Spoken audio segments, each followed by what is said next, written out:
Hello and welcome back to Let's Talk Chicago Bears. I'm not sure too many people really want to even talk, let alone think about the Bears, right? I mean, I don't even know what to say except for we lost clearly again, and if the Bears could only play a half a game instead of a full four quarters, they would have won a few more games because let's face it, there's quite a few games that the Bears were winning or very close in the first half and came out shit the second half. And last night's game was no exception. They played so well in that first half, but I just knew it wasn't going to last. So I guess let's get to it, huh? So the Bears are 4-9, and the score was 45-30. I mean, we'll just talk about the game. And there's a lot, there's a lot more bad in the second half that there's to talk about. So let's talk about the good stuff first, okay? Because there's not a lot of it. But there was some good things last night, so we got to concentrate on the good stuff, right? Because, oops, get that microphone working here, Len. So the special teams last night was really, really good, both on kickoff and punt returns. Herbert, number 24, and 17 Grant both had really, really good games. And number 17, as we know, ran back a punt for a touchdown, which put the Bears in the lead 24-14. And that is something we have not seen in a while. It was really nice seeing that, wasn't it? So that's a bright spot. And so that's something we can concentrate on for next year. And then the Bears defense did have 3 sacks, 2 by Quinn and 1 by number 99 Gibson. And again, as I say, God, if Mackwer had stayed healthy, different game. But we'll take the 3 sacks. The Bears were winning in the first half 27-21. And of course, Green Bay is going to make changes. And so that they can score more, and they did. And the problem is the Bears don't counteract the changes. So that's why we always get beat. One of the reasons we get beat in the second half. Not the only reason, because there were some problems. And Fields did not have a great game. He had one really nice long pass. But he made mistakes, people, and he is a rookie. So, there's a lot. I don't know. At this point, I see he's got some greatness in him. But my concern is it has not been consistent at all this season. There's only a few things he's consistent with, and we're going to talk about it. But Fields did have that one great pass to Boyd, number 10, to score a touchdown. That was pretty much the highlight of his night. Because now we're going to talk about the bad. The Bears had 3 turnovers. 3 turnovers. 2 interceptions by Fields and a fumble by Fields. And I've talked about this fumbling problem. He fumbles, it seems like, every damn game. And that is a real problem for this young man. I know he's young, but, sometimes there's players that they can't overcome just 1 or 2 things, and it's concerning me. And one of those interceptions, as we know, was pick 6 and ran back for 6 points. He did not have a good game. And he's been playing a lot. And I'll be honest with you, I know he's our quarterback of the future. There's no doubt about it. But I thought by now we would see a little bit more improvement on certain areas. And quite honestly, I'm not seeing. And 2 out of the 3 turnovers resulted in 14 points for Green Bay. So the score, what did I say the score was? 45-30. So that's, you take those 14 points off the board for Green Bay, different game, isn't it? And so I'm concerned about Fields in this. I I just don't know if it's Field or it's Nagy's and his stupid frickin' play calling, even though supposed to be lasers calling the plays, which I don't believe, because at some point last night I saw Nagy holding the play sheet in his hand. So that to me says he's calling the plays. We only beat Green Bay in one category, in the categories I usually talk about, so I'm not going to go down them. We only beat them in rushing. We beat them more in rushing yard. And the time of possession, and you know how big it is, and it showed last night. Green Bay was on the field 10 minutes longer than we were, and it shows. In the first half, the Bears were playing well. The defense was getting 3-and-outs or punts, and they were stopping them for the most part, and we were scoring points. So that was a good thing. But then the time of possession changed in the second half. And then with Fields' interceptions and fumbles, it just didn't help. And then the Bears had 7 penalties. It was only 41 yards, but 2 of those penalties were down by the goal line. And it pushed the Bears back. And it cost us points. We had to settle for a field goals rather than touchdowns.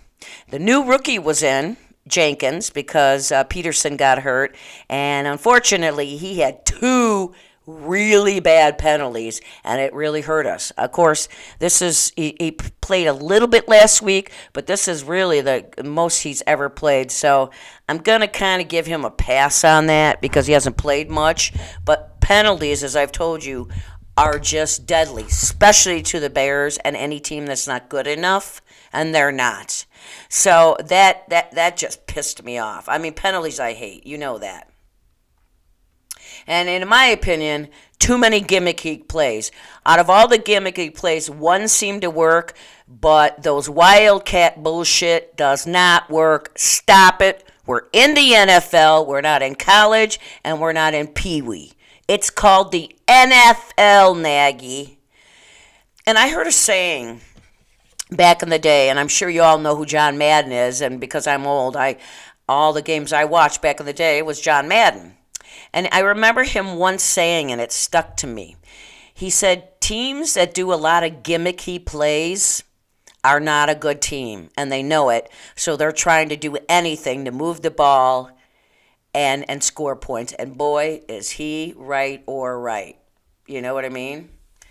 So it just, I don't like I've been saying it all year, and I was really kind of hoping to wake up this morning to Nagy being fired. Clearly that didn't happen. So what the hell, Bears? And of course, Rodgers, I told you this on Friday, if he has any kind of a chance, he's going to eat up our secondary, and in the second half, he did all of that and then some. So they made adjustments. Packers, Bears did not. They weren't prepared. And you can make adjustments during the game to counteract what they're doing, but the Bears coaches don't do that. I started liking the defensive coordinator in the beginning of the season, but not so much anymore. But to his defense, he's lost some key players. Hicks, Mack, Roquan Smith went out again. He is so vital. Number 58, our great linebacker. And we don't have a backfield. So it's not all on him. He's only working with what he has. But I just don't like some of the schemes he's doing, too. I just don't. But, of course, if the frickin' offense would stop turning the ball over, this has just become a huge problem. And I don't see it's being addressed. Nagy says blah, blah, blah, blah, blah, every press conference. It sounds the same. And it's just getting ridiculous. So we got to stop turning the ball over. And a lot of that is on Fields. I mean, I honestly am getting a little concerned with it because I don't know what's happening to him. Is he not seeing the field? Is the game too fast for him? Remember, in the beginning of this season, he said it wasn't fast at all. Bullshit. So now he's got 10 interceptions. And did he throw 2 touchdowns last night? I know he threw 1. But anyways, it's a bad ratio. He's got 10 interceptions. That's not good. And I'm going to have to go back and read how many fumbles. I haven't investigated that, but it's many. And I'm not happy. And I know everybody out there is listening to me now. Well, yeah, I get he's our future. I know it. But I'm not liking what I'm seeing right now. And I know he's a rookie, so I do give him the benefit of the doubt. And he's got an awful coaching staff that's not helping. So, in my opinion, my point is here, is it Fields not really seeing things, not grasping it, or is part of the problem the coaching staff isn't coaching him properly and calling shit-ass plays? They're not calling plays to his strengths. I've been bitching about that all season. And clearly the Green Bay was their goal in this game last night was clear.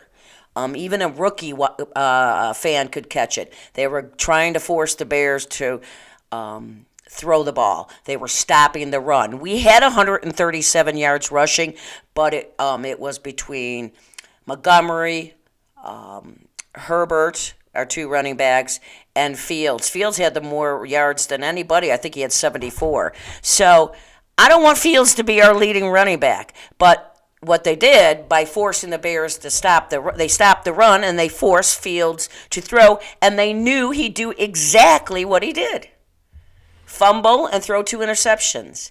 And then I'm a little mad at number 85, our second-year Clement tight end.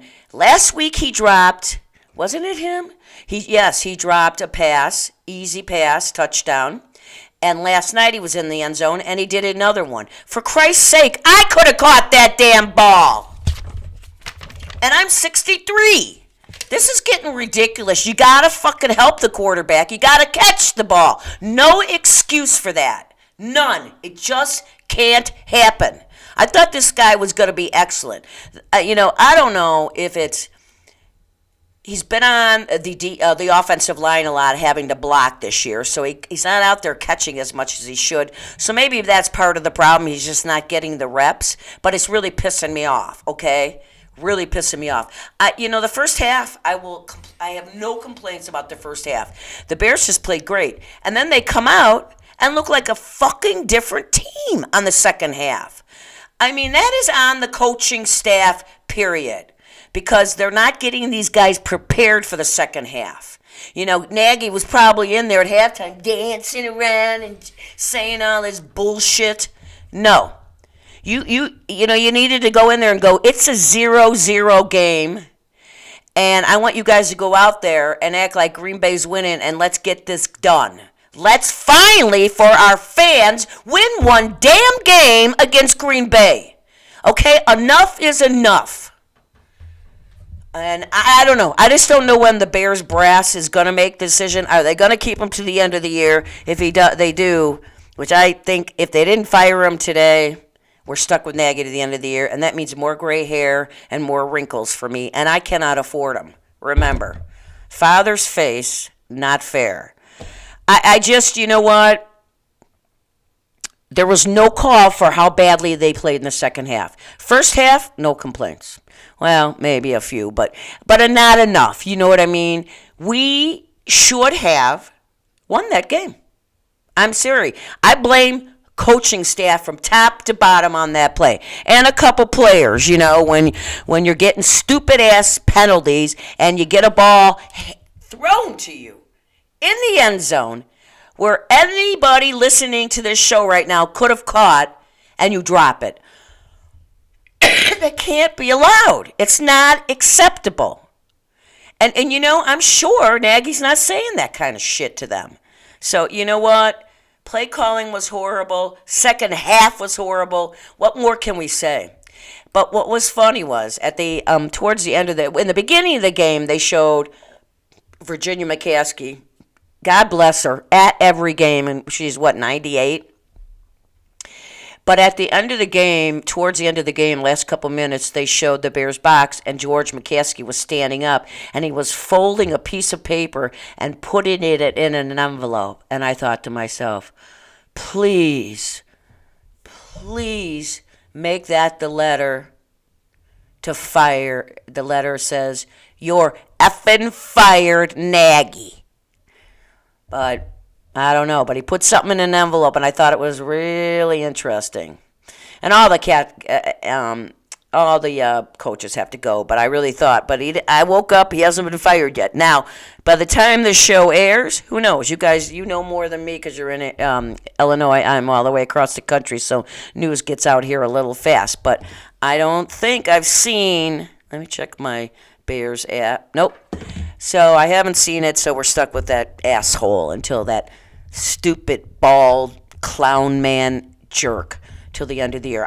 You could tell I'm annoyed. I really am because they should, in my opinion, they could have won that game. And they look like two different teams. Good first half, terrible second half. That's all on the coaching staff. So the Bears have a lot of work in the offseason, as we know, and I hope they're working on a 9. So they're going to have to work on, obviously, the offensive line. That's huge for Justin Fields and our running game. And then the defensive backfield definitely has to be worked on because look what he did in the second half. I knew he'd chew us up. And we even need a little work on our defensive line, our first line, because Hicks probably will not be back next year, which really sucks because I love him. And he has said many, many times, he's number 96 too, that he wants to retire a Bear, but he's had such an injury-ridden season this year that I really don't think the Bears are going to bring him back unless he takes a huge pay cut, which maybe he will. Because the thing is, the team loves Hicks. Coaching staff loves him.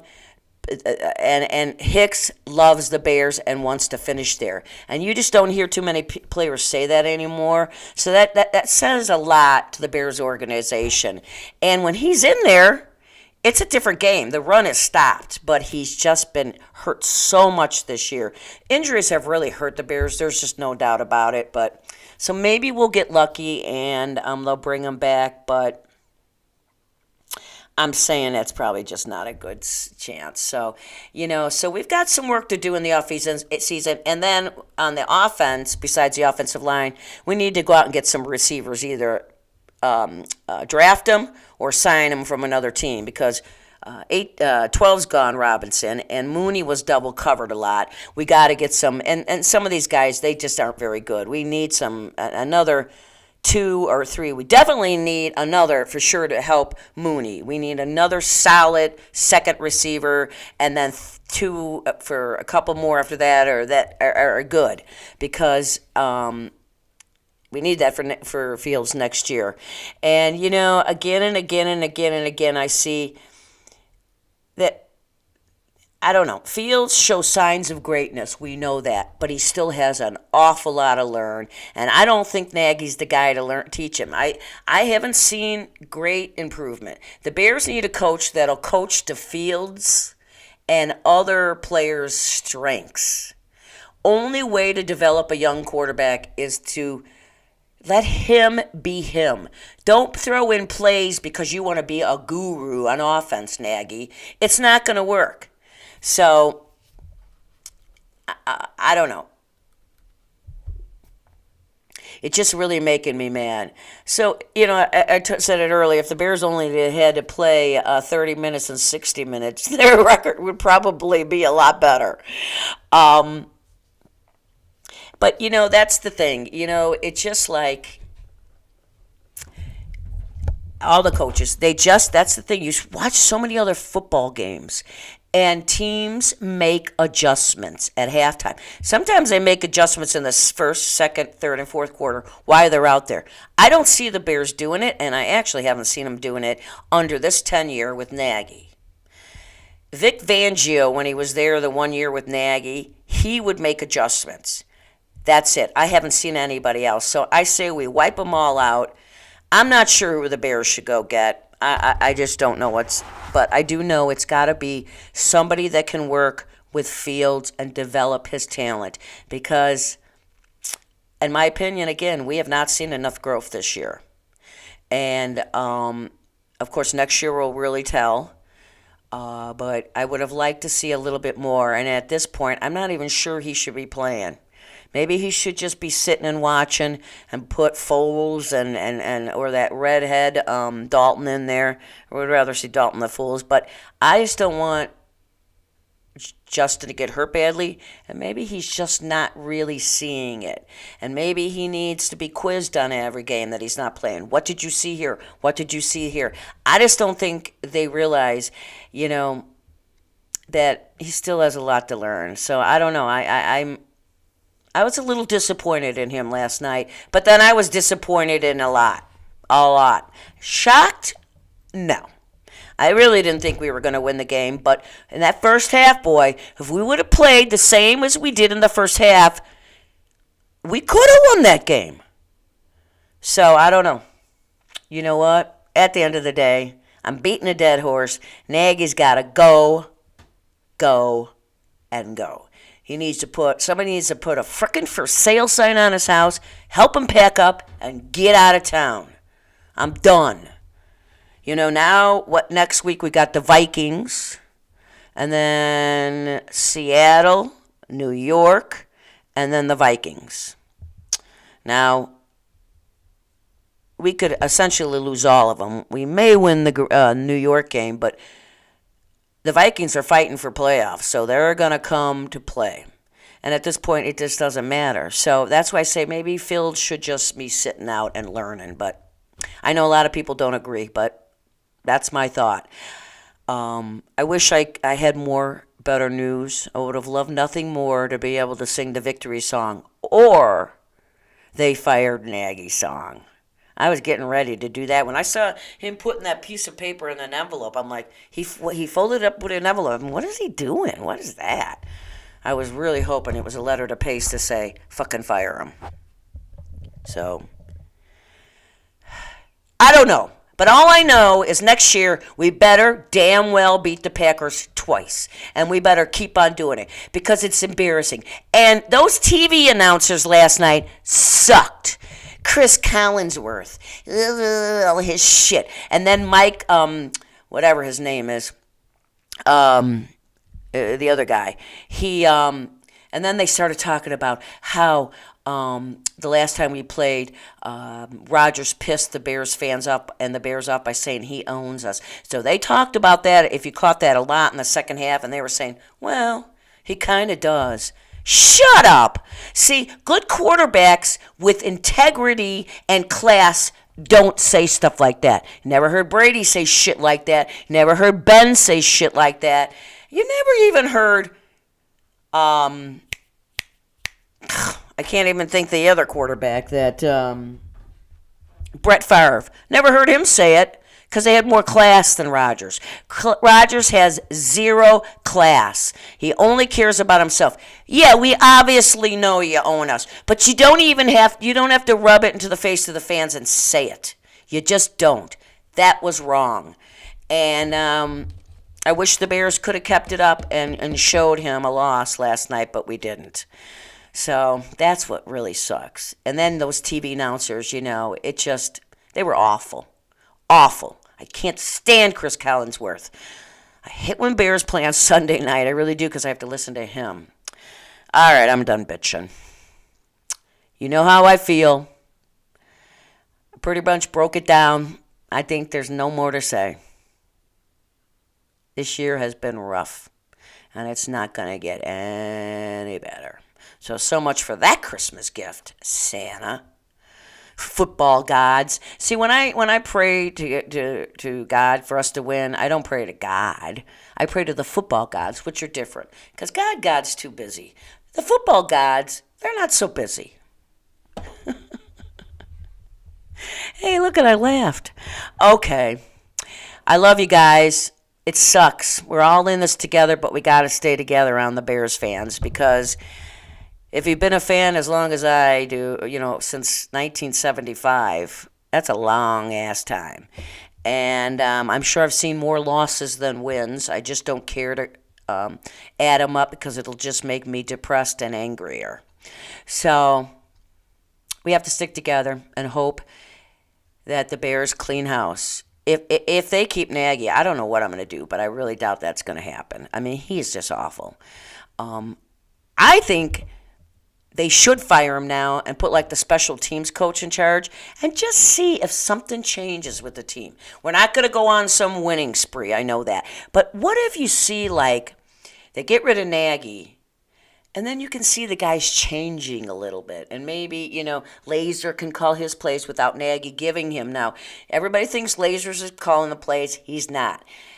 Nagy writes up the scheme, which is the plays, and then he gives them to Laser the night before on Saturday and says, this is what I want done.